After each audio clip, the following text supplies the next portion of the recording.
నమస్కారం. డి న్యూస్కు స్వాగతం. నేను మీ శ్రీనివాస్. డి న్యూస్లో ముఖ్యాంశాలు. ఏలూరు జిల్లా ముసునూరులో మొక్కజొన్న హైబ్రిడ్ విత్తనాన్ని ఆవిష్కరించిన ఉపరాష్ట్రపతి సిపి రాధాకృష్ణన్ ఘనంగా స్వాగతం పలికిన గవర్నర్ అబ్దుల్ నజీర్, సీఎం చంద్రబాబు, మంత్రులు. మహారాష్ట్ర అమరావతి జిల్లాలో ఘోర అగ్ని ప్రమాదం, వెంటిలేటర్ పేలి 3 నవజాత శిశువులు మృతి. తమిళనాడులో ఏడాదికి ఉచితంగా 3 సిలిండర్లు అందజేస్తామన్న సీఎం విజయ్. అసెంబ్లీ బడ్జెట్ సమావేశాల్లో ఎన్నికల వరాలు అమలుకు శ్రీకారం. భారత ఉపరాష్ట్రపతి సిపి రాధాకృష్ణన్ ఏలూరు జిల్లా ముసునూరులో పర్యటించారు. పాప్కార్నికా ప్రైవేట్ లిమిటెడ్ కంపెనీలో నాన్ జీఎంఓ మొక్కజొన్న హైబ్రిడ్ విత్తనాన్ని ఉపరాష్ట్రపతి రాధాకృష్ణన్ ఆవిష్కరించారు.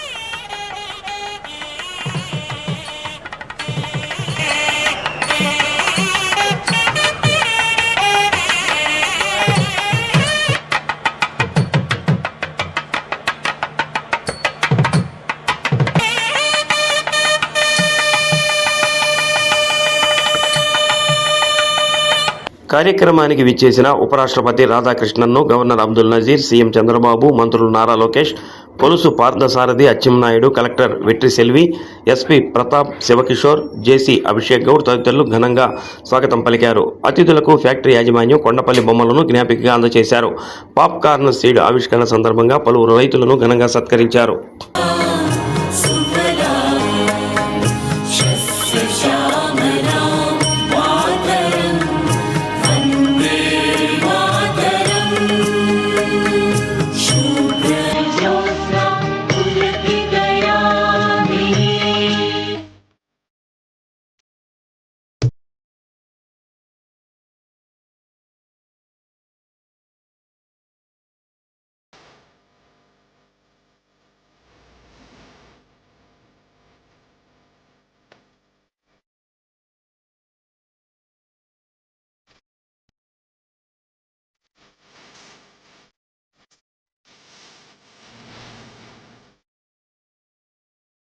Chandrababu Naidu Garu has consistently demonstrated a visionary approach towards agriculture and the rural development. మన ఆంధ్రప్రదేశ్ రాష్ట్ర గౌరవ ముఖ్యమంత్రి వర్యులు గౌరవనీయులు శ్రీ నారా చంద్రబాబు నాయుడు గారు వ్యవసాయం మరియు గ్రామీణాభివృద్ధి పట్ల ఎల్లప్పుడూ దూరదృష్టితో కూడినటువంటి విధానాన్ని ప్రదర్శిస్తూ ఉన్నారు. His pioneering initiatives from establishing Rayat Bazaars to promoting horticulture, natural farming and farmer-centric support system reflect his deep commitment to the welfare and the prosperity of our farmers. రైతు బజారులను స్థాపించడం, తద్వారా మరియు ఉద్యానవన పంటలను, ప్రకృతి వ్యవసాయాన్ని, రైతు కేంద్రిత సహాయ వ్యవస్థలను ప్రోత్సహించడం, ముఖ్యంగా మనం చూసినట్లయితే వారి యొక్క మార్గదర్శక కార్యక్రమాలు రైతు సంక్షేమం మరియు అభ్యున్నత పట్ల ఆయన ఎంత లోతైనటువంటి నిబద్ధత ఉందో దానికి నిలువెత్తు నిదర్శనం వారు. Through his work, he has helped to transform agriculture into a more sustainable and profit-giving livelihood. Garme Popcornica, SPV Pattabhiramrao garu, Director Venkateswarrao garu, భారత నేలపైన వాతావరణ పరిస్థితులకు అనుగుణంగా దేశీయంగా పాప్కార్న్ ఉత్పత్తిలో స్వయం సమృద్ధి సాధించేందుకు ఈ నూజివీడు గడ్డపైన ముసునూరులో చేయడం మనందరికీ గర్వకారణం. దేశీయ విత్తనాన్ని ఆవిష్కరించిన గోర్మే పాప్కార్నియా సంస్థకి మనస్ఫూర్తిగా శుభాకాంక్షలు. ఈ సంస్థ ఎండి పట్టాభిరామారావు గారు వాళ్ళ ఫ్యామిలీ అందరికీ తెలుసు, కానీ ఇప్పుడు కొద్దిగా వెనకబడ్డాం. ఆ ఫ్యామిలీ ఈస్ట్ గోదావరి జిల్లాలో ఎస్పీబీ పట్టాభిరామారావు గారు ఆ రోజు కేంద్రంలో మంత్రిగా ఉండడం, వీళ్ళ చిన్న తాత సత్యనారాయణ గారు మళ్ళీ ఎన్డీఏలో వాజ్పేయి గవర్నమెంట్లో మంత్రిగా పనిచేయడం, అదే మరి వాళ్ళు ఎప్పుడో షుగర్ ఫ్యాక్టరీ పెట్టి రైతుల్ని ఏ విధంగా ఆదుకోవాలని ఆదుకున్న చరిత్ర. అలాంటి వ్యక్తి ఈరోజు మళ్ళీ ఒక మంచి సంస్థకు శ్రీకారం చుట్టాడు. ఈరోజు మీరు ఒకసారి చూసి 2014లో ప్రారంభించారు. ఎగ్జాక్ట్గా 11 సంవత్సరాలు. ఈరోజు అతి పెద్ద పాప్కార్న్ మ్యాచ్ ఉత్పత్తిదారులుగా ఈరోజు తయారైందంటే మనస్ఫూర్తిగా ఆ యొక్క ఫ్యామిలీ జీన్స్లో ఉంది, లెగసీలో ఉంది, ఆంటర్ప్రైజింగ్ స్కిల్స్ ఉన్నాయి. ఒక బ్రహ్మాండమైన ప్రాజెక్ట్ని స్టార్ట్ చేసి చాలా తొందరలో షార్ట్ టైంలో దాన్ని సక్సెస్ చేశాడు. దీన్ని ఎప్పుడూ నేను అంటూ ఉంటాను, మామూలుగా ఆలోచిస్తే మామూలు జీవితాలే గడుపుతాం. ప్రతి ఒక్క పని కూడా వినూత్నంగా చేయాలి, ఇన్నోవేటివ్గా చేయాలి, అప్పుడే సాధ్యమవుతుంది. మహారాష్ట్రలోని అమరావతిలో తెల్లవారుజామున ఘోర అగ్ని ప్రమాదం సంభవించింది. అమరావతి జిల్లా మహిళా ఆసుపత్రిలో మంటలు చెలరేగి 3 నవజాత శిశువులు మృతి చెందగా మరో 6 తీవ్రంగా గాయపడ్డారు. ఆసుపత్రి 3వ అంతస్తులోని ప్రత్యేక నవజాత శిశు సంరక్షణ విభాగంలో 39 మంది చిన్నారులు చికిత్స పొందుతున్నారు. తెల్లవారుజామున 3:30 ప్రాంతంలో వెంటిలేటర్ ఒక్కసారిగా పేరడంతో మంటలు చెలరేగాయి. నిమిషాల్లో ఎల్ఎన్సియు మొత్తం వ్యాపించింది. దీంతో పొగ పీల్చడం, తీవ్రమైన కాలిన గాయాలు కారణంగా 3 శిశువులు ప్రాణాలు కోల్పోయారు. అగ్ని ప్రమాదం జరిగిన వెంటనే వైద్యులు, నర్సులు, ఇతర ఆసుపత్రి సిబ్బంది వార్డుకు చేరుకుని చిన్నారులను కాపాడారు. తీవ్రంగా గాయపడిన 6 నవజాత శిశువులను చికిత్స నిమిత్తం సమీపంలోని సూపర్ స్పెషాలిటీ ఆసుపత్రికి తరలించారు. ప్రమాదం జరిగిన సమయంలో ఆ యూనిట్లో 39 మంది పసికందులు ఉన్నారని అధికారులు వెల్లడించారు.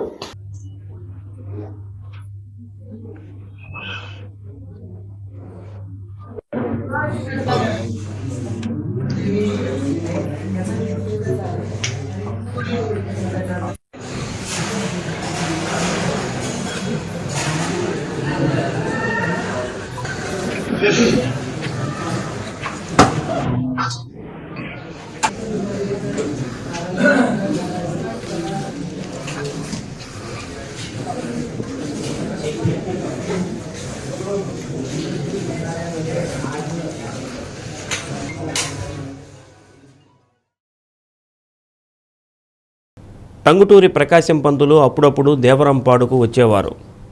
ఈ పక్కనే మా పొలం ఉండేది. నా తల్లిదండ్రులతో కలిసి పొలానికి వచ్చేవాడిని. ప్రకాశం పంతులు మడత కుర్చీలో కూర్చొని రారా మనవడా అంటూ నన్ను పిలిచి తన ఒళ్ళో కూర్చోపెట్టుకునేవారిని గ్రామానికి చెందిన కృష్ణరాజు అనే వృద్ధుడు నాటి జ్ఞాపకాలను నెమరవేసుకున్నాడు. టంగుటూరి ప్రకాశం పంతులు 155వ జయంతి సందర్భంగా దేవరంపాడు ఉప్పు సత్యాగ్రహ ప్రకాశం శిబిరం వద్ద ఆంధ్రకేసరితో తన చిన్ననాటి జ్ఞాపకాలను డి న్యూస్తో పంచుకున్నాడు. ప్రకాశం పంతులు అప్పుడప్పుడు ఈ ప్రాంతానికి వచ్చేవారు. ఆ సమయంలో తన 2 మనవాళ్లను కూడా వెంట పెట్టుకుని వచ్చేవారు. ప్రకాశం పంతులు 2 మనవాళ్లతో కలిసి చెట్లు ఎక్కి కోతి కొమ్మచ్చి ఆట ఆడుకునేవాడని కృష్ణరాజు గుర్తు చేసుకున్నారు. ఒళ్ళో కూర్చోపెట్టుకుని ముద్దాడేవారని అన్నారు. ప్రకాశం పంతులు కళ్ళు చాలా పెద్దవని, సింహంలా ఉండేవారని అన్నారు. ప్రకాశం పంతులు జయంతి సందర్భంగా నన్ను పిలిచి ఎమ్మెల్యే దామచర్ల జనార్దన్ సన్మానం చేయడం సంతోషం కలిగించిందన్నారు. ప్రస్తుతం తనను పలకరించేవారు లేరు. వేదిక మీద కూర్చుంటే అడుగడుగునా నమస్కారాలు పెట్టడం జీవితంలో మర్చిపోలేనిదని అన్నారు. టంగుటూరు ప్రకాశం పంతుల చరిత్రలో తన పేరు ఉండటం గర్వంగా ఉందని కృష్ణరాజు తెలిపారు. పెనుమిస్ కృష్ణరాజు, నా పేరు కృష్ణరాజు, దేవరంపాడు గ్రామం. నేను వ్యవసాయం చేసుకునేవాడిని. ఇవాళ వయసు అయిపోయి రిటైర్గా ఉన్నా. ఇప్పుడు ప్రకాశం పంతులు గారితో మీకు అనుబంధం ఎలాంటి? ప్రకాశం పంతులు గారు నేను చిన్నపిల్లవాడిని. మా భూమి ఇది, ఈ స్థానం పంతులు గారి స్థానం తప్ప ఈ చుట్టూ భూమి మాది. ఈ భూమిలో నేనే అద్దుల, ఆవుల, బరగొడ్డు, మేకలు, గొర్రెలు ఈ వ్యవసాయం చేసుకొని వీటిని సవరించుకుంటా నా సంవత్సరం గడుపుకున్నా. పంతులు గారు, ప్రకాశం పంతులు గారు వచ్చినప్పుడు అప్పుడు నాకు వయసు తెలియదు కానీ చిన్నవాడిని.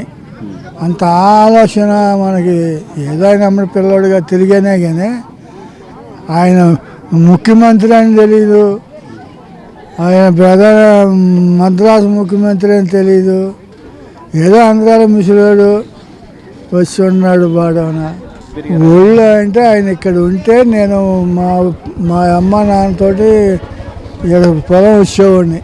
మా గుడ్డు ఇక్కడే ఉండేవి, గొర్రెలు మేకలు ఆవులు బరగుడ్డు అన్నీ ఇక్కడే. వాములు కొట్టాలు వాళ్ళతో వచ్చి ఇక్కడ 7 మనవాళ్ళందరూ ఆయన ఉంటే వచ్చి ఆడుకుని ఉండేవాడిని. అది ముఖ్యంగా నాకున్న అనుబంధం. అంటే వాళ్ళ పిల్లకాయలు ఉన్నారు, 2 మనవాళ్ళు. ఏం పేర్లు వాళ్ళ పేర్లు? వాళ్ళ పేర్లు కూడా పూర్తి అసలు నా పేరే తెలియదు నాకు అప్పుడు. వాళ్ళ 2 మనవాళ్ళతో ఉన్నావు. ఆడుకుంటా. ఏం చేసేవాళ్ళు వాళ్ళ మనవాళ్ళతో మీరు? ఏం చేయమా, ఇదే ఒక మామిడి 2 మామిడి చెట్లు ఉన్నాయి, అవి కాయలు కాస్తే బాగానే ఉంటాయి. ఆయన ఆ చెట్ల కింద కుర్జీ చేసుకొని కూకునేవాడు, పడ కుర్జీ. ఆ పడ కుర్జీలో ఆయన కూకొని ఆ చెట్ల గాలి పీల్చుకుంటుంటే ఆ పిల్లకాయలు 2 నేను ఆ చెట్టు కొమ్మలు పట్టుకొని ఊలాడుతా కోతి కొమ్మచ్చులు అంటారు. అవి ఆ కొమ్మ మీదకి ఆ కొమ్మ మీదకి దొగుతా ఎగురుతా ఆడుకుంటున్నాడు. అదే మాకు అనుబంధం. నా పేరు రాజు, వాళ్ళ మనవాళ్ళే వాళ్ళ బ్రాహ్మణులు. వాళ్ళ స్వతంత్రం నాకు కూడా, నన్ను కూడా అదే స్వతంత్రంగా అరే రారా మనోడా దా ఆయన కళ్ళు పెద్ద కళ్ళు, ఆ రెప్పలు మూసుకుపోయాయి. 2 ఏళ్లతో ఇట్లా లేవదీసి చూసేవాడు చూడాలంటే. సింహం పులి. పూర్తిగా కళ్ళలో సంతోషం, కళ్ళమని నీళ్ళు కమ్మినాయి. అసలు నాకు చెప్పుకుంటే తీరేది కాదు. ఈ ప్రాంతం అంతా ఆ స్టేజ్ మీద కూకుంటే ఈ వచ్చిన జనం, ఈ కార్లు, మళ్ళీ అందులో ఎస్పీ మనవడు అంటే మా ఆడవాళ్ళకి తమ్ముడు కొడుకు, మా భార్య తమ్ముడు కొడుకోడు మనవడు. వాడు ఈ చదువుకున్న కానించి జాబ్ వస్తే వాడు ఫస్ట్ జాబ్ రావడం అవనగడ్డ తాలూకా జిల్లాలో వచ్చింది. అసలు ఎప్పుడు ఎరగని వాళ్ళం ఇవాళ సన్మానం అందుకోవడం అంటే ఈ జనం అంతా కూడా కొంచెం ఇప్పుడు నన్ను ముసలుడయ్యి కానీ తిరగలేక నాకు ఇది రాగాల బాగోక ఇప్పుడు పలకరించేవాళ్ళు లేరు లెక్క. ఇవాళ సందులుగా 4 దండం పెడుతున్నారు ఆడ, ఏది పక్కన టేజీ కింద. చూడు మరి వాళ్ళకెంత ఆలోచన. మా మనవడు ఎస్పీ అంటే రాజు గారు ఇప్పుడు స్టేజ్ మీద కూకున్నాడంటే ఆయన మనకేడ పనికి వస్తుంది, ఆయన మనం ఎందుకు చాలుతాం ఆయన కింద అనేవాళ్ళు ఎంతమంది. ప్రజల్లో సంతృప్తి స్థాయి పెరిగేలా రెవెన్యూ సమస్యలను పరిష్కరించాలని కలెక్టర్ రాజాబాబు స్పష్టం చేశారు. ప్రకాశం భవనంలో నిర్వహించిన రెవెన్యూ అధికారుల కాన్ఫరెన్స్లో కలెక్టర్ వివిధ అంశాలపై దిశానిర్దేశం చేశారు. రీసర్వే, ఈకేవైసీ, గ్రౌండ్ ట్రూతింగ్, మ్యూటేషన్లు, పట్టాదారు పాసు పుస్తకాల పంపిణీ, రెవెన్యూ గ్రీవెన్స్ అర్జీలు, ఐవీఆర్ఎస్ సర్వేలో సానుకూల అభిప్రాయం, పెంపు తదితర అంశాలపై మండలాల వారీగా కలెక్టర్ సమీక్షించారు. రెవెన్యూ సమస్యల పరిష్కారం కోసం ప్రజలను పలుమార్లు కార్యాలయాల చుట్టూ తిప్పుకోవద్దని, అర్జీదారులతో దురుసుగా ప్రవర్తిస్తే ఊరుకోనని హెచ్చరించారు. రీసర్వే కార్యక్రమాలను సకాలంలో పూర్తి చేయాలని, పట్టాదారు పాసు పుస్తకాల పంపిణీ 80% పైగా పూర్తి కావాలని, గ్రీవెన్స్ అర్జీలను సేవలు అందుతున్న తీరుపై ప్రభుత్వం నిర్వహిస్తున్న ఐవీఆర్ఎస్ సర్వేలను సీరియస్గా తీసుకోవాలని స్పష్టం చేశారు. ప్రభుత్వం వీటికి అత్యధిక ప్రాధాన్యత ఇస్తుందని, అర్జీదారులతో మాట్లాడి క్షేత్రస్థాయిలో పర్యటించి సమస్యలను పరిష్కరించాలని ఆదేశించారు. DRO PV Ramana, Kandukur sub collector Himavamshi, Ongole, Addanki ఆర్డీఓలు చంద్రశేఖర్ నాయుడు, విజయ జ్యోతి కుమారి, తహసీల్దార్లు, డిప్యూటీ తహసీల్దార్లు, రెవెన్యూ ఇన్స్పెక్టర్లు, సర్వేయర్లు పాల్గొన్నారు. సో దయచేసి ఎప్పుడైనా సరే మీరు చూసుకోండి, దాంట్లో చాలా బిహేవియర్ ఎట్లా ఉండాలి, తర్వాత మనం డిస్పోజల్ ఎట్లా చేయాలి, దానికి ఒక పర్టికులర్ సర్క్యులర్ కూడా ఇచ్చారు. చూడు దాంట్లో communicate clearly, guide the citizen. అంటే ఫర్ ఎగ్జాంపుల్ వాడు మీకు ఒక పిటిషన్ ఏదో అగ్రికల్చర్ది వచ్చింది, ఇది అగ్రికల్చర్ వ్యవసాయ శాఖకు సంబంధించింది కాబట్టి నా దగ్గర దీనికి సంబంధించిన పని ఏమి లేదు కాబట్టి ఈ అర్జీని క్లోజ్ చేసి సమస్య పరిష్కారమైనట్టు తెలియజేయడం అనేది రాస్తున్నాం, which is very wrong. So నువ్వు ఇమీడియట్గా అక్కడి నుంచి ఆల్రెడీ నీ దగ్గర ఓపెన్ చేసావు కాబట్టి అగ్రికల్చర్ డిపార్ట్మెంట్ ఆయన మీ దగ్గర బిఎస్ ఉంటాడు కాబట్టి వాడికి చెప్పి, లేదంటే కనుక తహసీల్దార్ గారికి చెప్పి అక్కడి నుంచి ఎంబీఓ ఆ పిటిషన్ మీద ఇన్వెస్టిగేషన్ చేయించి ఆ రిపోర్ట్ వచ్చిన తర్వాత ఆ రిపోర్ట్ని నువ్వు తీసుకుని, బికాజ్ నువ్వే గ్రీవెన్స్ రిడ్రెస్ అథారిటీ కాబట్టి నువ్వు అక్కడ దాన్ని అప్లోడ్ చేసి దాన్ని క్లోజ్ చేయాలి. అప్లోడ్ చేసినప్పుడు వాడికి వచ్చిన ఎండోర్స్మెంట్ చూసుకుంటాడు. దాంట్లో చూసుకున్నప్పుడు వ్యవసాయ శాఖ నుంచి వచ్చినటువంటి క్లియర్గా అందులో నాకు ఫలానా రోజుని ఇది ఓపెన్ అయింది. ఓపెన్ అయినప్పుడు నేను ఆల్రెడీ ఆ పిటిషనర్తో నేను మాట్లాడటం జరిగింది. ఆయన ఈ పిటిషన్ వివరాలు చెప్పాడు.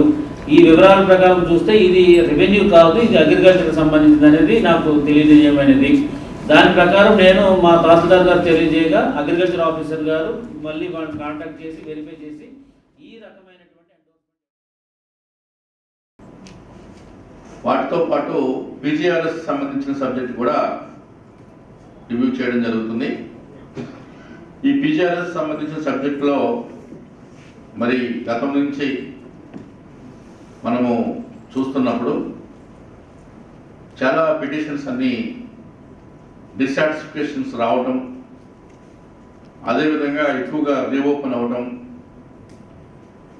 దీని మీద సంబంధించి చీఫ్ మినిస్టర్ ఆఫీస్లో కూడా ప్రత్యేకమైన సెల్ పెట్టి అక్కడ కూడా ఒక గ్రీవెన్స్ ఆడిట్ సెల్ ఏర్పాటు చేయడం, ప్రతి జిల్లా నుంచి కూడా ఒక సీనియర్ లెవెల్ ఆఫీసర్ని, జిల్లాకి ఒక ఆఫీసర్ని పెట్టి ఆ జిల్లాలో వచ్చిన ఏదైతే రిడ్రెస్ చేస్తున్నారో రిడ్రెస్ చేసిన ప్రతి అప్లికేషన్ని ఆ యొక్క ఎండార్స్మెంట్కి ఏ విధంగా ఇచ్చారో అనే విషయాల్ని వాళ్ళు మళ్ళా పరిశీలన చేయటం, అక్కడి నుంచే సంబంధిత పిటిషనర్కి నేరుగా కాల్ చేసి తనకు సంబంధించిన పిటిషన్ మీద ఏ విధంగా వాళ్ళు అధికారులు స్పందించారు, నువ్వు పెట్టిన దరఖాస్తుకి మీరు సాటిస్ఫై అయ్యారా, మీ పని అయ్యిందా అనే విషయాల్ని వారు నేరుగా అడగటం. తెలుగుదేశం పార్టీ ప్రధాన కార్యదర్శి వర్ల రామయ్యను గవర్నర్ కోటాలో ఎమ్మెల్సీ పదవికి ఎంపిక చేసినందుకు టీడీపీ ఎస్సీ సెల్ విభాగం నాయకులు హర్షం వ్యక్తం చేశారు. సీఎం చంద్రబాబు, ఉప ముఖ్యమంత్రి పవన్ కళ్యాణ్, మంత్రి లోకేష్ తదితరులకు కృతజ్ఞతలు తెలిపారు.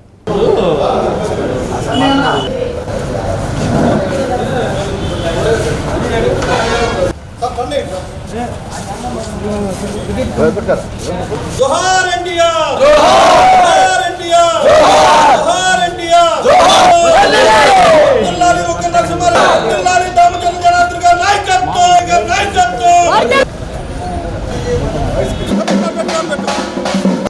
ఎస్సీసీఎల్ అధ్యక్షుడు చుండి శ్యామ్ ఆధ్వర్యంలో ఎమ్మెల్సీ వర్ల రామయ్యకు అభినందనలు తెలపడానికి బస్సులలో విజయవాడ తరలి వెళ్లారు. పార్టీ పట్ల నిబద్ధత, క్రమశిక్షణ, అంకితభావం వర్ల రామయ్యకు కలిసొచ్చాయని కొనియాడారు.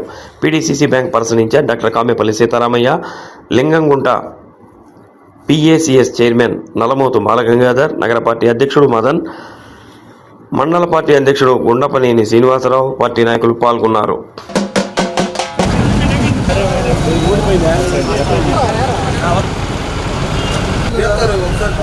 చంద్రబాబు గారి నాయకత్వం, జిల్లాలి దామచంద్ర జనార్దన్ గారి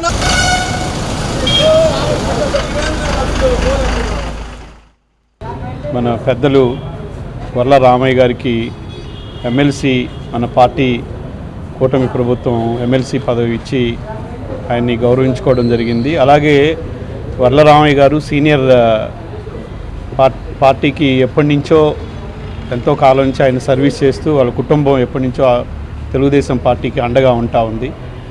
అందుకని పార్టీ పదవి వాళ్ళ అబ్బాయికి ఎమ్మెల్యే పదవి ఇవ్వడం కాకుండా, ఎమ్మెల్యేగా నించోబెట్టడమే కాకుండా ఆయనకి పొలిట్ బ్యూరో సభ్యుడిగా ఉంటూ ఆయన సేవల్ని తీసుకుంటూ పార్టీ, అలాగే ఆయనకి ఎమ్మెల్సీ పదవి ఇవ్వడం నిజంగా సంతోషించదగ్గ విషయం. అలాగే ఆ సామాజిక వర్గానికి కూడా చాలా వరకు న్యాయం జరుగుతూ ఉంది. ఇప్పుడు మన తెలుగుదేశం పార్టీ కూటమి ప్రభుత్వం ఆధ్వర్యంలో మన వర్ల రామయ్య గారు ఎంతో సీనియర్ కార్యకర్త, ఆయన ఎన్నో పదవులు అలంకరించి ఆయన పార్టీకి బాగా సేవ చేస్తూ ఉన్నారు. ఇక్కడ మన చుండి శ్యాము, వారి గ్రామం, అలాగే మన వారి ఆధ్వర్యంలో అందరూ కలిసి ఈరోజు వారిని కలవడానికి మన విజయవాడ వారి స్వగ్రామానికి వెళ్ళటం, వారిని కలవడానికి వెళ్తూ ఉన్నారు. దానికి నన్ను, మన శశికాంత్ భూషణ్, మన మదన్, మేమందరం వచ్చి వారికి సంఘీభావంగా వారు అక్కడికి వెళ్ళేదానికి మేము రావడం జరిగింది. దీనికి మమ్మల్ని పిలిచి మాకు అవకాశాన్ని ఇచ్చినందుకు థ్యాంక్స్ చెప్పుకుంటూ చుండి శ్యామ్ వారి టీం అందరికీ ప్రతి ఒక్కరికి పేరు పేరున ధన్యవాదాలు తెలుపుకుంటూ సెలవు తీసుకుంటాం. ఈరోజు వర్ల రామయ్య గారికి తెలుగుదేశం పార్టీలోనే సీనియర్ నాయకులు, ప్రతిపక్ష పార్టీ మీద పోరాడిన వ్యక్తుల్లో వర్ల రామయ్య గారు కూడా ఒకరు. ఆ రోజు పోయిన 5 ఏళ్ళు చాలా పోరాటాలు చేసి పార్టీ కోసం అనేక సేవల్ని గుర్తించి ఈరోజు వర్ల రామయ్య గారికి కూటమి ప్రభుత్వం ఎమ్మెల్సీగా అవకాశం కల్పించారు. ఈ వర్ల రామయ్య గారికి మేము ఒంగోలు నియోజకవర్గం తెలుగుదేశం పార్టీ తరఫున ప్రత్యేక ధన్యవాదాలు తెలియజేస్తూ ఉన్నాం. రాబోయే రోజుల్లో వర్ల రామయ్య గారు ఇంకా అనేక సేవా కార్యక్రమాలు చేసి తెలుగుదేశం పార్టీని ఇంకా ముందుకు తీసుకెళ్తారని ఆశిస్తూ, ఆంధ్ర రాష్ట్రంలో ఒక సంచలనాత్మక నిర్ణయాన్ని తీసుకున్న ఈ ఆంధ్ర రాష్ట్ర ముఖ్యమంత్రి వర్యులు గౌరవనీయులు పెద్దలు నారా చంద్రబాబు నాయుడు గారికి మా దళిత కులాల తరపున అభినందనలు తెలియజేస్తున్నాం. ఎందుకంటే పార్టీ కష్టకాలంలో ఎవరైతే ఎన్నుతున్నుగా ఉంటారో వారిని గమనించి ఏ రోజుకైనా అది పార్టీ ఒక చరిత్రాత్మక నిర్ణయం తీసుకుందంటే ఈ రోజు వర్ల రామయ్య గారి నిదర్శనం. ఆయన కష్టకాలంలో తెలుగుదేశం పార్టీకి ఆయన ఎన్నో సేవలు చేశాడు. ఎమ్మెల్సీని మా దళిత జాతికి పెద్ద అయినటువంటి గౌరవనీయులు పెద్దలు వర్ల రామయ్య గారికి ఎమ్మెల్సీ ఇవ్వటం తెలుగుదేశం పార్టీకి మేము ఎప్పుడూ దళిత కులాలు అండగా ఉంటాయని మనసావాచ కోరుకుంటూ, రాష్ట్రంలో దళితుల సమస్యలను 3 నెలల్లో పరిష్కరించకుంటే డిసెంబర్లో చలో అమరావతి నిర్వహిస్తామని డిఎస్ఎంఎం జాతీయ నాయకుడు శ్రీనివాసరావు హెచ్చరించారు. కేవీపీఎస్ వ్యవసాయ కార్మిక సంఘం జిల్లా శాఖల ఆధ్వర్యంలో నిర్వహించిన చలో కలెక్టరేట్లో ఆయన పాల్గొని ప్రసంగించారు. రాష్ట్రంలో దళితులు ఎదుర్కొంటున్న సమస్యలపై అధ్యయనం చేసి అన్ని జిల్లాల కలెక్టరేట్ల వద్ద ధర్నాలు చేస్తున్నామని అన్నారు. కేవీపీఎస్ జిల్లా కార్యదర్శి బీరుగులం, వ్యవసాయ కార్మిక సంఘం జిల్లా నాయకులు కంకణాల ఆంజనేయులు, ప్రజా సంఘాల నాయకులు పాల్గొన్నారు.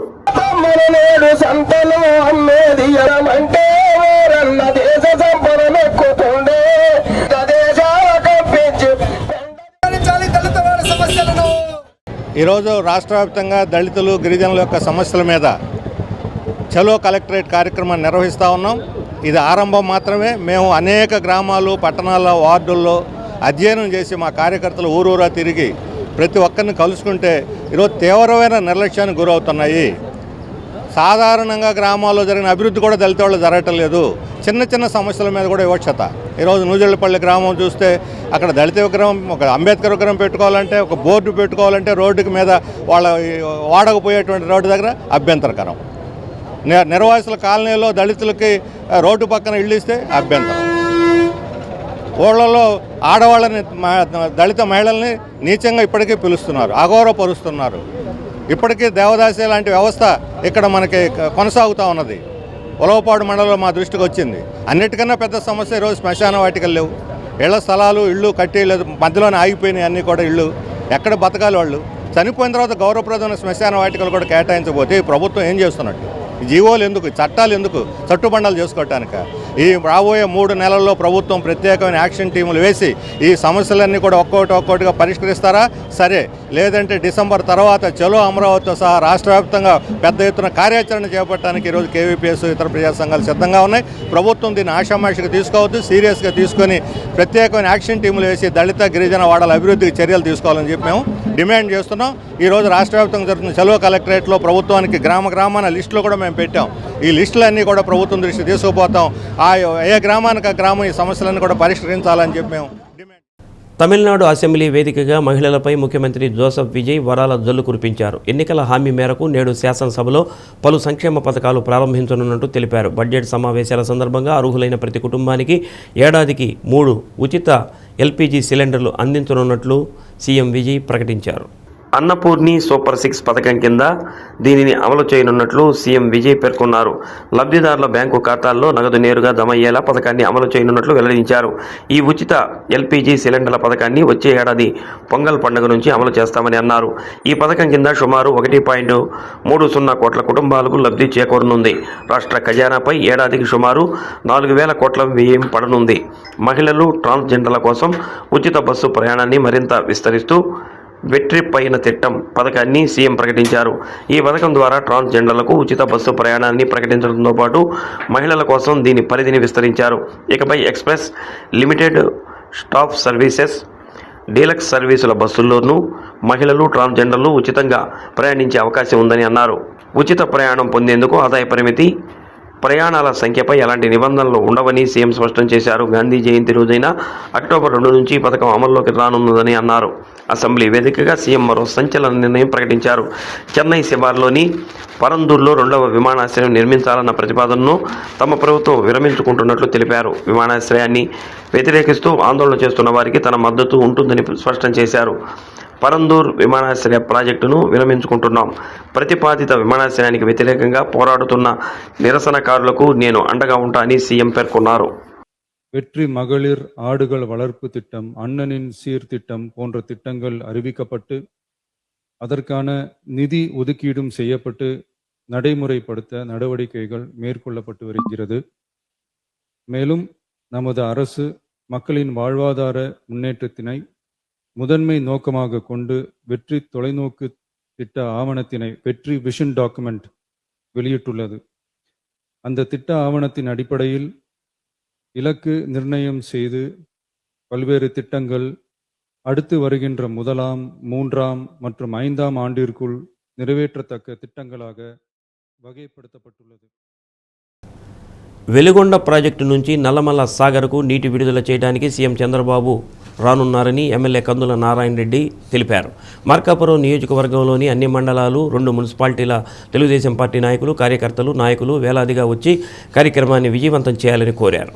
పార్టీ కార్యాలయంలో మార్కాపురం, తర్లుబాడు, కొరకనమిట్ల మండలాల నాయకులతో సమావేశమయ్యారు. ఇప్పటికే మార్కాపురం జిల్లా ప్రకటించామని, నియోజకవర్గంలోకి ప్రతి ఇంటికి పైప్ లైన్ తీసుకువచ్చామని, త్వరలోనే దాన్ని పూర్తి చేసి ప్రతి ఇంటికి కృష్ణానది జలాలను అందిస్తామని అన్నారు. హార్టికల్చర్ హబ్ ద్వారా మార్కాపురం జిల్లాకి త్వరలో 5,000 కోట్ల నిధులు రాబోతున్నాయని, తద్వారా ఈ ప్రాంతం సమూలంగా అభివృద్ధి చెందుతుందని అన్నారు. ఈ విషయాన్ని ప్రతి ఒక్కరూ ఇంటింటికి తిరిగి ప్రచారం చేయాలని పార్టీ శ్రేణులకు పిలుపునిచ్చారు. 5 కిలోమీటర్ల పైన చిలుకు, 6 కిలోమీటర్ దగ్గర 6 కిలోమీటర్లు బెంచింగ్ పనులు పూర్తి చేయించాం. అంటే 14-20 సంవత్సరాల్లో వాళ్ళు చేసిన పనిని కేవలం 20 నెలల్లో పూర్తి చేయించడం అంటే ఆ ప్రాజెక్టు మీద మనకున్న చిత్తశుద్ధి ఎటువంటిదో మీరు కూడా తెలుసుకోవాలి. అంత ఉరుకులు పరుగుల మీద చేయిస్తే ఈరోజు ప్రాజెక్టుని మనం కళ్ళారా చూడబోతా ఉన్నాం, చూస్తాం కూడా. మనలో చాలా మంది మన పెద్దలు చనిపోయారు, తాతలు చనిపోయారు, మన పెద్దలు చనిపోయినారు. వీళ్ళందరూ కూడా ప్రాజెక్ట్ చూస్తామో చూడలేమో, ఇంకా చూడలేమో అని చెప్పి నిరాశ నిస్పృహలతో చనిపోయారు చాలా మంది. కానీ ఈరోజు మనం ఒక అదృష్టంగా భావించాలి, మన జన్మ ధన్యమైనట్టు భావించాలి. మీరు చేసిన పని వల్ల అంటే ఈ వెలుగొండ ప్రాజెక్ట్ సాధించుకోవడం అనేది మా ఒక్కల క్రెడిట్ కాదు, మీది కూడా. అది మీరు కూడా కష్టపడి దాని మీద ఒక ఎక్సర్సైజ్ చేస్తే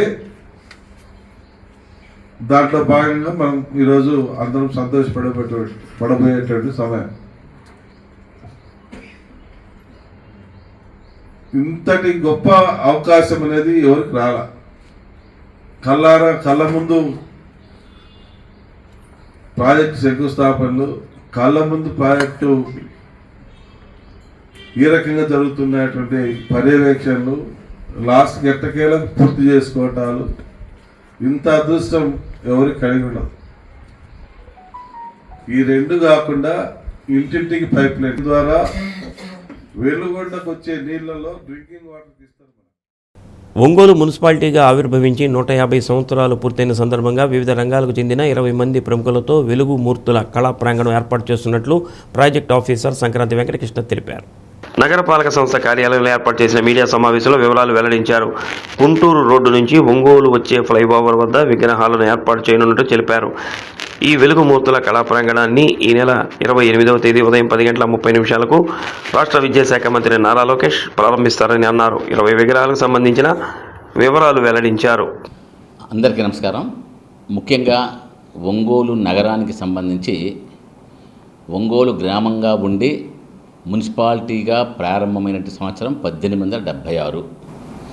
అప్పటి నుంచి ఇప్పటి వరకు 150 సంవత్సరాలు పూర్తి చేసుకుంది. కాబట్టి 150 వసంతాల ప్రస్థానానికి సంబంధించినటువంటి అభివృద్ధి, వికాసం, కళలు, చైతన్యం, సంస్కృతి, వారసత్వం ఎన్నిటికి సంబంధించి ఏ విధంగా మన ప్రస్థానం కొనసాగింది, ఒంగోలు ఏ విధంగా ఈ రోజున రూపుదిద్దుకోవడానికి ఎవరు కారణభూతులు, ఎటువంటి సంఘటనలు జరిగాయి, ఆ వ్యక్తులు, ఆ సంఘటనలు అన్నిటినీ కూడా తప్పనిసరిగా భవిష్యత్ తరాలకి తెలియజేయాలి, మనం తెలుసుకోవాలి.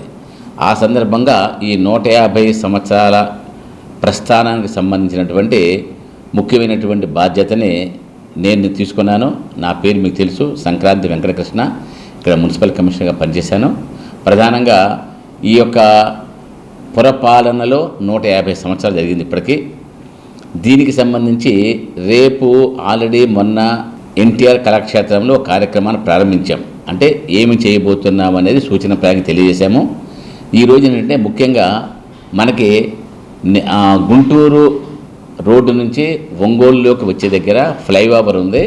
ఫ్లైఓవర్కి అటు పక్క ఇటు పక్క యూ షేప్లో విగ్రహాలు పెట్టాలి. ఎవరా విగ్రహాలు అంటే ఒంగోలు నగరంలో పుట్టిన వాళ్ళు, ఒంగోలు నగరంతో అనుబంధం ఉన్నవాళ్ళు, లేదు ఒంగోలులోనే జీవించి మరణించిన వాళ్ళు, వీళ్ళని మాత్రమే ప్రమాణంగా తీసుకొని అటువంటి గొప్ప వ్యక్తుల యొక్క నిజమైనటువంటి మూర్తిమత్వాన్ని మన ప్రజలకి తెలియచేయాలి. అందుకని ఒక 20 విగ్రహాలని మనం ప్రారంభించబోతున్నాము. ఈ కార్యక్రమాన్ని రేపు 28వ తేదీ హానరబుల్ మినిస్టర్ ఉన్నటువంటి మన విద్యాశాఖ మంత్రులు నారా లోకేష్ గారు ఈ 20 విగ్రహాలని ప్రారంభిస్తారు. దీన్ని మనం ఒంగోలు వెలుగుమూర్తుల కళా ప్రాంగణం అని పిలుస్తున్నాము. దాంతోపాటు అనేక కార్యక్రమాలు టౌన్లో ఉన్నాయి. ఇప్పుడు దీనికి సంబంధించి మనకి ఒంగోలు వెలుగుమూర్తుల కళా ప్రాంగణంలో 20 విగ్రహాలను పెడుతున్నాము. ఆ విగ్రహాలు ఎవరి పేర్లను పెడుతున్నాము, ఎవరిది అనే విషయాన్ని మీకు తెలియజేస్తున్నాను. రెండవది, వారి కుటుంబ సభ్యులను కూడా సాధారణంగా ఆహ్వానిస్తున్నాం. వారు కూడా ప్రత్యేకించి మన కార్పొరేషన్ నుంచి వారందరికీ వ్యక్తిగతంగా లేఖలు వెళ్తాయి. వారందరూ కూడా 28వ తేదీ ఉదయం 10:30 గంటలకి అక్కడ కళా ప్రాంగణం అంటే కిమ్స్ హాస్పిటల్ జంక్షన్లోకి వస్తే అక్కడ విగ్రహాల ఆవిష్కరణ చేస్తారు. కాబట్టి వారందరినీ ఆహ్వానిస్తున్నాం. ఒకటి, ప్రజానాయకుల కేటగిరీలో దర్శి చెంచయ్య గారు. వీరు గదర్ పార్టీ స్థాపకులు. స్వాతంత్ర్యోద్యమం సంబంధించినటువంటి గదర్ ఉద్యమంలో పాల్గొన్నారు అమెరికా శాన్ ఫ్రాన్సిస్కోలో. అటువంటి గొప్పవి దర్శించే గారి విగ్రహాన్ని పెడుతున్నాం. ఒంగోలుకు సంబంధించినటువంటి మొట్టమొదటి ఎమ్మెల్యే మాదాల నారాయణ స్వామి గారు కమ్యూనిస్ట్ పార్టీ తరఫున మొట్టమొదటిసారిగా ఎన్నికయ్యారు. అంటే 2 శాసనసభ్యులు ఎన్నికయ్యారు. వారిలో మాదాల నారాయణ స్వామి గారు ఎన్నికయ్యారు. వారి విగ్రహాన్ని పెడుతున్నాము. ప్రజల చేత ఎన్నుకోబడినటువంటి మొట్టమొదటి మున్సిపల్ చైర్మన్ వరదా శ్రీరామ నాయుడు గారు, వారి విగ్రహాన్ని కూడా పెడుతున్నాము. ఒంగోలు ప్రకాశం జిల్లా సాధన కృషి అయినటువంటి రొండా నారపరెడ్డి గారి విగ్రహాన్ని కూడా పెడుతున్నాము. అదేవిధంగా మీ అందరికీ తెలుసు, పావలా డాక్టర్గా, పేదల డాక్టర్గా పనిచేసి 2 సార్లు స్వతంత్ర అభ్యర్థిగా ఎమ్మెల్యేగా గెలిచినటువంటి బివిఎల్ నారాయణ గారి విగ్రహాన్ని కూడా పెడుతున్నామండి. తర్వాత సాహితీ రంగంలో మీ అందరికీ తెలుసు, కలేకూరి ప్రసాద్. పుట్టింది కంచికచర్లలో, కానీ వారి జీవితం అంతా కూడా ఒంగోలుతోనే ముడిపడి ఉంది. అటువంటి కలేకూరి ప్రసాద్ గారి యొక్క విగ్రహాన్ని పెడుతున్నాం. నాగభైరవ కోటేశ్వరం మీ అందరికీ చిరపరిచయం. వారి కవన విజయం అనే సాహిత్య రూపకాన్ని సూచించిన వ్యక్తి, వారి విగ్రహాన్ని కూడా పెడుతున్నాం. తర్వాత గద్దెలకొండలో పుట్టినటువంటి దళిత కెరటం పైడి తిరేష్ బాబు, వారి విగ్రహాన్ని కూడా పెడుతున్నాం. అదేవిధంగా ఇక్కడ ఉన్న చీమకుర్తిలో పుట్టినప్పటికీ ఒంగోలుతో అనుబంధం ఉన్నటువంటి మరో కవి మల్లవరపు జాన్ మాస్టారు, వారి విగ్రహాన్ని కూడా మనం ఈ యొక్క 20 విగ్రహాల భాగంగా పెడుతున్నాం. తర్వాత సినీ రంగానికి సంబంధించి అందరికీ తెలుసు, మొట్టమొదటి pan India star Bhanumathi Ramakrishna వారి విగ్రహాన్ని కూడా పెడుతున్నాం. తర్వాత గరికపాటి వరలక్ష్మి వరలక్ష్మి గారి విగ్రహాన్ని పెడుతున్నాం. తర్వాత టీ కృష్ణ మీకు తెలుసు. మన ప్రకాశం జిల్లా ఒంగోలు ఏర్పడిన తర్వాత ప్రకాశం జిల్లాగా పేరు మారిన తర్వాత 1972లో మొట్టమొదటి జిల్లా కలెక్టర్గా పనిచేసిన కత్తి చంద్రయ్య గారి విగ్రహాన్ని కూడా రేపు మనం 20 విగ్రహాలు భాగంగా పెడుతున్నాం. తర్వాత సంగీత నాటక కళారంగాలకు సంబంధించి బండారు రామారావు గారు పుట్టింది అద్దంకి, మొత్తం కూడా మన ఒంగోలుతో అనుబంధం ఉంది. అటువంటి నాటక స్రష్ట రంగస్థలటువంటి బండారు రామారావు గారి విగ్రహంగా పెడుతున్నాం. తర్వాత పద్మశ్రీ అవార్డు పొందినటువంటి గొప్ప నాదస్వర విద్వాంసులు షేక్ చనమౌలానా గారి విగ్రహాన్ని కూడా పెట్టబోతున్నాం. తర్వాత మన నాట్య అవధానం ఉంది. నాట్యావధానం అనే కొత్త ప్రక్రియను ప్రవేశపెట్టినట్టు ధారా రామనాథ శాస్త్రి గారి విగ్రహాన్ని కూడా ప్రవేశపెట్టబోతున్నాం. తర్వాత పరిశోధనా రంగానికి సంబంధించి తెలుగు, అదేవిధంగా ద్రవిడ భాషా సంస్కృతులు, తెలుగు ధాతువుల నిర్మాణానికి కృషి చేసి యూనివర్సిటీ వీసీగా పనిచేసినటువంటి బద్రిరాజు కృష్ణమూర్తి గారి విగ్రహాన్ని పెడుతున్నాం. చివరిగా సామాజిక సేవా రంగాలకు సంబంధించి గోరంట్ల వెంకన్న చౌదరి గారి విగ్రహాన్ని కూడా పెడుతున్నాం. వారు ఇక్కడ మనకి దాదాపు 17 ఎకరాల భూమిని హరిజనులకు దానం ఇచ్చారు. అటువంటి మహాదాత నుండి గోరంట్ల వెంకన్న చౌదరి గారి విగ్రహాన్ని పెడుతున్నాం. మీ అందరికీ తెలుసు క్లౌ ద్వారా చెప్పేటువంటి క్లౌ జాన్ ఎవరెట్. ఇక్కడ ముఖ్యంగా మన యొక్క ఒంగోలుకు సంబంధించినటువంటి విద్య, వైద్యం ఈ రెండింటికి సంబంధించి మన యొక్క మున్సిపాలిటీ పుట్టడానికి ముందు క్లౌజర్ గారు విద్యకి, ఆరోగ్యానికి ఇక్కడ బాటలు వేశారు. అటువంటి క్లౌజర్ గారి విగ్రహాన్ని పెడుతున్నాం. చివరిగా నీలంరాజు వెంకట శేషయ్య గారు, వీరు ఆంధ్ర పత్రిక, ఆంధ్ర ప్రభలకి మన యొక్క సంపాదకులుగా పనిచేశారు. ఆంధ్రప్రభ, ఆంధ్ర పత్రికలకి సంపాదకులుగా పనిచేశారు. అటువంటి గొప్ప వ్యక్తులు, అంటే ఈ వ్యక్తులు చాలామంది వ్యక్తులు మన ప్రజలకు పరిచయం చేయాలి. వారు చేసిన త్యాగాలు, సేవని గుర్తించాలి. ఇటువంటి ఈ రోజున మన ఒంగోలు ఈ స్థానానికి రావడానికి ఎంతోమంది ఎన్నో విధాలు కష్టపడ్డారు. అటువంటి అన్ని వర్గాల నాయకుల్ని కూడా మనం ఈ రోజున గుర్తు చేసుకోవడం కోసం ఈ ఒంగోలు వెలుగుమూర్తుల కళా ప్రాంగణం అనే పేరుతో 20 మంది వివిధ రంగాలకు చెందినటువంటి గొప్ప వ్యక్తులను ప్రవేశపెట్టాం. ఇక్కడ మనం పెట్టింది కూడా ఒంగోలుకు సంబంధించిన వాళ్ళు మాత్రమే, ప్రకాశం జిల్లాకు సంబంధించిన వాళ్ళు కాదు అని గుర్తించాలి. చాలామంది అందరి యొక్క అభిప్రాయంతో మనం ఈ యొక్క లిస్ట్ని ఫైనల్ చేశాము. డెఫినెట్గా వీరికి సంబంధించిన కుటుంబ సభ్యులు ఎవరైతే ఉన్నారో వాళ్ళందరినీ కూడా ఆహ్వానిస్తాము. ఈ కార్యక్రమాన్ని విజయవంతం చేయాలి. తప్పనిసరిగా మీరు కూడా మీకు మీడియా ద్వారా ప్రజలందరికీ తెలియాలని కోరుతున్నామండి. 2026-27 విద్యా సంవత్సరానికి సంబంధించి ఎంబీఏ, ఎంసీఏల్లో ప్రవేశాలకు సంబంధించి వెబ్ కౌన్సిలింగ్ ప్రారంభమైంది. ప్రకాశం జిల్లాకు సంబంధించి దామచర్ల ఆంజనేయులు ప్రభుత్వ పాలిటెక్నిక్ కళాశాలను హెల్ప్ లైన్ సెంటర్లో ఏర్పాటు చేశారు. వెబ్ కౌన్సిలింగ్ సెప్టెంబర్ 3వ తేదీ వరకు జరగనుంది. వెబ్ కౌన్సిలింగ్ ప్రవేశాలకు సంబంధించి సలహాలు, సూచనలు పొందేందుకు హెల్ప్ లైన్ సెంటర్ను సంప్రదించాలని ప్రిన్సిపాల్ సుశీల్ కుమార్ ప్రియా కోరారు. నేను Damacharla Anjaneyulu government polytechnic Ongole principal నుండి. మనకు ఈ రోజు నుంచి ఏపీ ఐసెట్ కౌన్సిలింగ్ ప్రారంభమైంది. ఈ రోజు అనగా 24వ తేదీ నుంచి 3వ తేదీ వరకు జరుగుతుంది. దీంట్లో భాగంగా ఇవాళ రిజిస్ట్రేషన్ 24వ తేదీ రిజిస్ట్రేషను, తర్వాత certificate verification, online certificate verification, next options entry ఉంటుంది. దీంట్లో ఈ కాలేజీకి హెచ్ఎల్సిగా నిర్ణయించబడింది. ఆల్రెడీ ఇక్కడ EAMCET, EAP set, ICET, POLYCET ఇవన్నీ జరుగుతున్నాయి అన్ని సెట్లకి. సో ఇది కొత్తగా ఐసెట్ అనేది ఇక్కడికి రావడం జరిగింది. సో ఇక్కడ ప్రకాశం జిల్లాలో ఉన్న విద్యార్థులు ఎవరైతే ఎంసీఏ, ఎంబీఏ చేరదలుచుకున్న విద్యార్థులు వారి యొక్క ఒరిజినల్ సర్టిఫికేట్స్ని అప్లోడ్ చేసిన తర్వాత ఎటువంటి ఏమైనా ఇబ్బందులు ఉంటే మా హెచ్ఎల్సికి వచ్చి మీరు అవి సాల్వ్ చేసుకోవచ్చు. వచ్చేటప్పుడు మీరు అన్ని ఒరిజినల్ సర్టిఫికేట్స్, జెరాక్స్ కాపీస్ తెచ్చుకోవాలి. సో ఈ యొక్క పీరియడ్లో మీరు వచ్చి ఇక్కడ ఈ యొక్క ఇచ్చిన ఈ డేట్స్లో మీరు ఈ సౌకర్యాన్ని ఉపయోగించుకోవచ్చు. మీరు వచ్చేటప్పుడు ఖచ్చితంగా మాత్రం ఒరిజినల్ సర్టిఫికేట్ తీసుకొని జెరాక్స్ తీసుకొని రావాలను. ఏమైనా మీకు వివరాల కొరకు మీరు ఫోన్ చేయదలుచుకుంటే 9912342039 హెల్ప్ లైన్ సెంటర్ యొక్క ఫోన్ నంబర్ ఇది. 991234 2039కి ఫోన్ చేసి మీరు ఏమైనా డౌట్స్ ఉంటే వాటిని క్లియర్ చేసుకోవచ్చు. భగవాన్ శ్రీ శ్రీ శ్రీ గొలగమూడి వెంకయ్య స్వామి 44వ ఆరాధనోత్సవాలు సంతపేటలోని వెంకయ్య స్వామి మందిరంలో ఘనంగా ప్రారంభమయ్యాయి.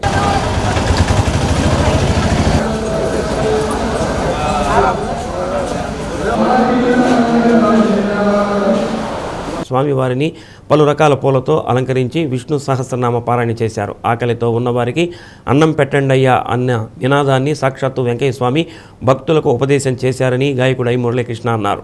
వేలాది మందికి అన్న సంతర్పణ కార్యక్రమం నిర్వహిస్తున్నట్టు తెలిపారు. కార్యక్రమంలో మందిరం నిర్వాహకులు ఆవుల ఆంజనేయులు, సాంబశివరావు తదితరులు పాల్గొన్నారు.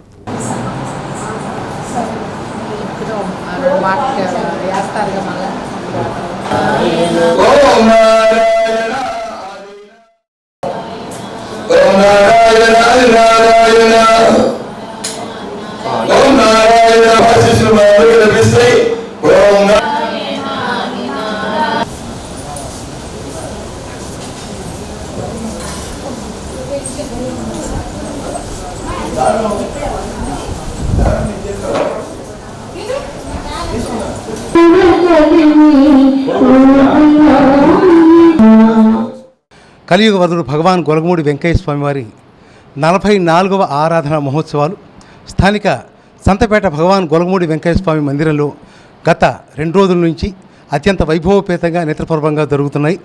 నేటి కార్యక్రమాల్లో భాగంగా ఉదయాన్నే స్వామివారికి తిరుమంజన సేవ, విశేష పూజలు, విశేష ధుని పూజ, తదనంతరము ప్రత్యేకించి దానాల్లోకెల్లా అత్యుత్తమ దానమైనటువంటి అన్నదాన సంతర్పణ కార్యక్రమము మధ్యాహ్నం 3:45 స్వామివారి మహాపరినిర్వాణాన్ని పురస్కరించుకొని విశేష ప్రత్యేక హారతి ఏర్పాటు చేయడం జరిగింది. తదనంతరము వీటితో పాటుగా సాయంత్రము ఆధ్యాత్మిక సాంస్కృతిక కార్యక్రమాల్లో భాగంగా శ్రీ పర్వత గారి చేత ఆధ్యాత్మిక ఉపన్యాస కార్యక్రమం కూడా ఏర్పాటు చేయడం జరిగింది. కావున భక్తులు 50 మంది కూడా దానాల్లోకెల్లా అత్యుత్తమ దానమైనటువంటి వేలాది మందిగా దేవస్థానం వారు ఏర్పాటు చేసినటువంటి అన్నదాన కార్యక్రమంలో అందరూ పాల్గొని స్వామివారి తీర్థప్రసాదాలు స్వీకరించి స్వామివారి దివ్యానుగ్రహాశీస్సులు పొందాల్సిందిగా కోరుతున్నాము. ఓం నారాయణ ఆది నారాయణ. వెంకటేశ్వర స్వామి రూపం, ఆయన లీలలు ఇన్నని వర్ణించడానికి మన తరం కాదు. గొలగమూడిలో బ్రహ్మోత్సవం ఎలా జరుగుతుందో తిరుపతిలో అలాగే జరుగుతుంది. ఈ సంతపేటలో మేము చేసి ఉన్న ఈ వెంకటేశ్వర స్వామి మందిరం కూడా ఎంత అద్భుతంగా ఉందో చెప్పలేము. స్వామి సాక్షాత్తు విష్ణుమూర్తి మోహిని అవతారం అప్పుడు ఎంత అలంకార రూపంతో ఎంత వైభవంగా వెలిగిపోతున్నాడో స్వామిని ఒక్కసారి దర్శించినంత మాత్రాన మనకి ఎంతో పుణ్యం. బులెటిన్ ముగించే ముందు ముఖ్యాంశాలు మరోసారి.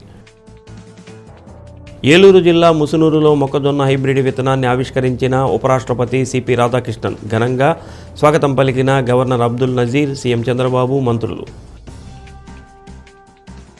మహారాష్ట్ర అమరావతి జిల్లాలో ఘోర అగ్ని ప్రమాదం, వెంటిలేటర్ పేలి 3 నవజాత శిశువులు మృతి. తమిళనాడులో ఏడాదికి ఉచితంగా 3 సిలిండర్లు అందజేస్తామన్న సీఎం విజయ్. అసెంబ్లీ బడ్జెట్ సమావేశాల్లో ఎన్నికల వరాలు అమలుకు శ్రీకారం. డీ న్యూస్లో నేటి మాట. కోరికలు లేని జీవితాన్ని నువ్వు కోరుకుంటే చింతలు లేని జీవితం నీ సొంతమవుతుంది.